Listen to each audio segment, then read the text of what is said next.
which we were all looking forward to is any positive development from the talks between second round of talks between Afghanistan and Pakistan being held in Istanbul, और अब the talks are officially over.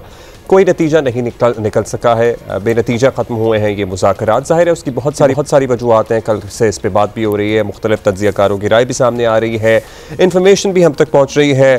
Khwaja Asif साहब कल शाज़िब खानज़ादा साहब के programme में थे और उन्होंने भी बहुत सी बातों से पर्दा उठाया। उन्होंने कहा एक नहीं, दो नहीं, तीन नहीं, 4 दफ़ा नहीं, 5 दफ़ा it was all set and done और बातचीत हो गई थी, तय पा गई थी चीज़ें, लेकिन फिर काबुल को जब फ़ोन करते थे तो वो चीज़ें रिवर्स हो जाती थी और बात आगे नहीं बढ़ पाई। लेकिन साथ ही ये भी कहा गया है उनकी तरफ से, अब अफ़गानिस्तान की तरफ से, कि अगर पाकिस्तान ने कोई दरअंदाज़ी की या दहशतगर्दों के ख़िलाफ़ कोई कार्रवाई की तो वो इस्लामाबाद पर हमला करेंगे। और उसके जवाब में वज़ीर दिफ़ा पाकिस्तान का क्या कहना था, ये सुनिए ज़रा। बुनियादी वजह ये है कि काबुल में जो है ना इख्तियार है नेगोशिएशंस का, वो उनके पास नहीं है और ना उनका कंट्रोल जो है सारे अफगानिस्तान पे मुहित है। अगर इस्लामाबाद की तरफ से इसने किसी ने नजर भी उठा के देखी, हम उसकी आंखें निकाल देंगे इंशाल्लाह ताला। शौक पूरा कर लें। अगर वो इस्लामाबाद को टारगेट करना चाहते हैं, हिंदुस्तान जो है वो कई गुना ज्यादा बड़ी ताकत थी काबुल के जिम्मे। काबुल तो उनका चमचा है जो है वो हिंदुस्तान का। हम चाहते हैं कि वो चमचा ना रहे, एक इज्जतदार हमसाये की तरह हमारे साथ रहे वो, लेकिन वो नहीं जाना चाहते।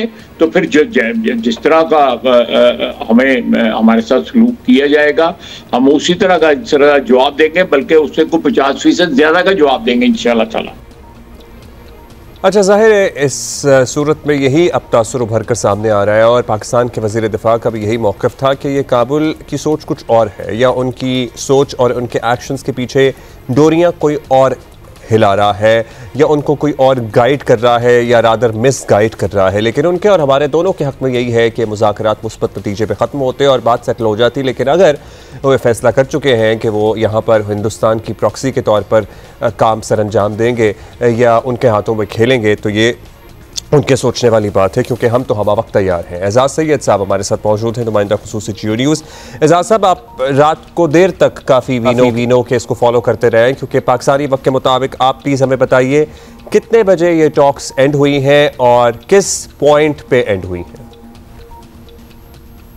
बहुत शुक्रिया अब्दुल्ला। पाकिस्तानी वक्त के मुताबिक रात तकरीबन 2 बजे ये जो मुज़ाकरात थे ये ख़त्म हो गए थे। अमली तौर पे तो ये मुज़ाकरात कल ख़त्म हो गए थे और आपको पता 3 दौर हुए थे कल तक, और पहला दौर है 9 घंटे तक चला, दूसरा 7 घंटे तक चला, तीसरा भी तकरीबन 7-8 घंटे तक चला। तो जब परसों मुज़ाकरात ख़त्म हो गए तो जो तुर्किया के मेज़बान थे उनकी ख्वाहिश थी कि एक अटेम्प्ट और ज़रूर की जाए। पाकिस्तान ने गुज़िश्ता रात पाकिस्तानी वफद ने वापस आ जाना था, लेकिन तुर्किया की रिक्वेस्ट के ऊपर पाकिस्तानी वफद ने अपनी जो फ्लाइट शेड्यूल है वो तब्दील किया और फिर एक दफ़ा अफगान वफद के साथ बैठा और रात गए तक ये बात होती रही। लेकिन अफगान वफद जो हमें पाकिस्तानी ज़राए बता रहे हैं, उनकी सिर्फ एक बात पे वो अड़े हुए थे कि वो किसी किस्म की तहरीरी गारंटी देने के लिए तैयार नहीं थे कि वो BLA को या TTP को रोकेंगे पाकिस्तान पर हमला करने से, गुल बहादुर ग्रुप को और दीगर जो ग्रुप्स हैं।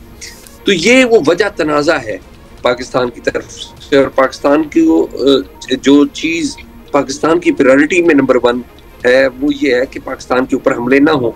पाकिस्तान का जो सूबा खैबर पख्तूनख्वा है, वहाँ खून और आग की होली खेली जाती रही है, और पाकिस्तान इसी वजह से पाकिस्तानी हुकाम कहते हैं यही वो वजह बनी कि हमें रिस्पॉन्ड करना पड़ा।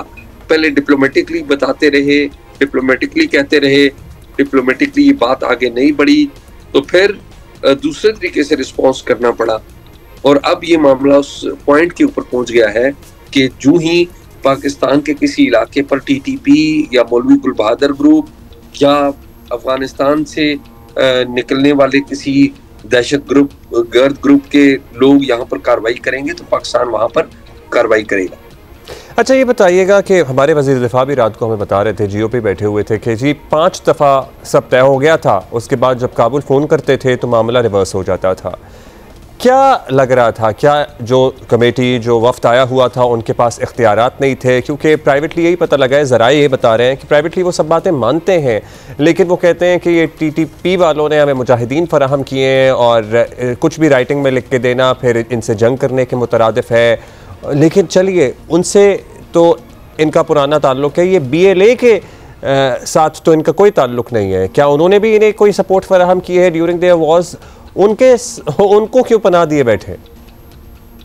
देखिए, BLA और TTP में बड़ा बुनियादी नोयत का फ़र्क है। BLA एक मजहबी तंजीम नहीं है, जबकि TTP मजहबी नारा तो कम से कम ये लगाते हैं। लेकिन इसके बावजूद हमने देखा कि BLA के जो लोग हैं, पाकिस्तानी हुकाम के मुताबिक, वो भी अफगानिस्तान में छुपे हुए हैं। और जो TTP का और अफगान तालिबान का ताल्लुक है, देखिए मैं उस वक्त अगस्त में काबुल में मौजूद था जब तालिबान की हुकूमत वहाँ पर आई। तो हमने देखा कि जो सबसे पहले इकदाम किया था इन्होंने, वो काबुल की और पूरे अफगानिस्तान की जेलें खोल दी थी। और इन जेलों में TTP के लोग भी कैद थे जो कि बाहर रहा हुए, और TTP के पास जो लीडर्स हैं उनको उन्होंने बड़ा प्रोटोकॉल दिया था, उनका बड़ा वेलकम किया था। तो इशू ये है कि ये TTP को अपना भाई समझते हैं, उनको महाजिर या महाजरीन कह के पुकारते हैं। और पाकिस्तान के लिए TTP जो है वो एक बहुत बड़ा मसला है। और हैरान कुन बात यह है कि आपको पता है होगा कि जो TTP है वो जिनको ये अच्छा समझते हैं, यानी कि तालिबान की मैं बात कर रहा हूँ, तो तालिबान खुद जब भाग रहे थे, जब उनको शेल्टर की जरूरत थी, तो पाकिस्तान में इन्होंने शेल्टर दिया था, पाकिस्तान का जो नमक खाया था। तो एट दैट टाइम ये सारे मामला हुए। लेकिन अभी जब वक्त आया है तो ये TTP को स्पॉन्सर कर रहे हैं, उनको अपनी जगह फ्राहम कर रहे हैं, और अनफॉर्चुनेटली उनके खिलाफ कार्रवाई करने से कार्रवाई करने के लिए तैयार नहीं है। ऑलराइट, सो कोई उम्मीद कि कोई दोबारा दौर होगा, मतलब ये कोई और सेटिंग होगी, या अभी बस यही मामला यही खत्म हो गया है? इसके ऊपर शायद चाइना भी अपना एक रोल प्ले करे, क्योंकि चाइना CPEC को आगे लेके जाना चाहता है, जिसमें उसने अफगानिस्तान को भी शामिल किया और पाकिस्तान की कंसेंट से शामिल हुआ है। पाकिस्तान, चीन और अफगानिस्तान का एक ट्रायलैटरल बना था अभी चंद माह पहले। तो मुझे लगता है कि एक मूव होगी चाइना की तरफ से भी डिप्लोमेटिकली, ताकि चीज़ें हल हों। चलिए जी, लेट्स सी क्या होता है। वहाँ पे कोई पेशरफ्त होती है, लेकिन बदस्तूर बॉर्डर्स बंद हैं, ट्रेड रुकी हुई है, उस तरफ वाले ताजिर भी मुतासर हैं, यहाँ वाले भी मुतासर हैं। सो यही है अपडेट। बहुत शुक्रिया आपका एजाज़, थैंक यू फॉर बीइंग